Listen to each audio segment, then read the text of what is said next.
friends, welcome to today's daily devotion. Today we enter into John, the 3rd chapter. I'm reading John 1, 3 through 4. Hear now these words. Now there was a Pharisee, a man named Nicodemus, who was a member of the Jewish ruling council. He came to Jesus at night and said, "Rabbi, we know that you are a teacher who has come from God, for no one could perform the signs you are doing if God were not with him." Jesus replied, "Very truly, I tell you, no one can see the kingdom of God unless they are born again." "How can someone be born when they are old?" Nicodemus asked. "Surely they cannot enter a second time into their mother's womb to be born." Jesus answered, "Very truly, I tell you, no one can enter the kingdom of God unless they are born of water and the Spirit. Flesh gives birth to flesh, but the Spirit gives birth to spirit." Nicodemus is a very interesting character. We're introduced to him here in John 3, and we're told just the very basic things about him. Number one, he's a Pharisee. Number two, he's a member of the Jewish ruling council. You put 1 and 2 together and you realize that Nicodemus is one of the highfalutin fellers in the society, as my grandma might have said. Nicodemus is in the upper echelon. He's one of the 1%ers, and he comes to Jesus because he's very curious about Jesus.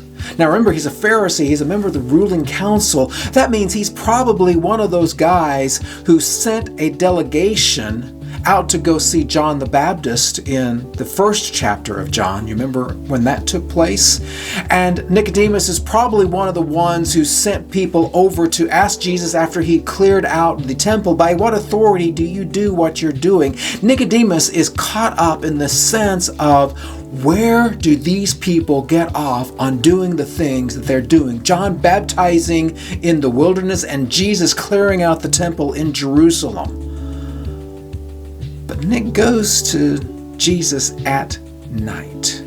Now this is not Nick at Night, Nickelodeon. This is Nicodemus at night to Jesus, and he's coming to figure out who Jesus is, and he's engaged in this conversation.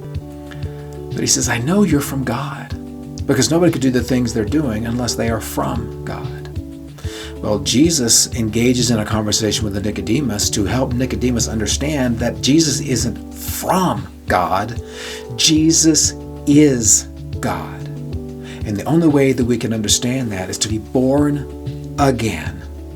Nicodemus takes that literally, going back to babyhood, and as an old man, how does that happen? Jesus replies, "You have to be born of water and the Spirit."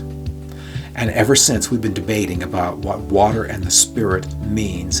Being born again has become a cliched phrase in modern American Christianity, and there are people saying, "You gotta be born again to be a real Christian," and yet they don't really understand what being born again truly means.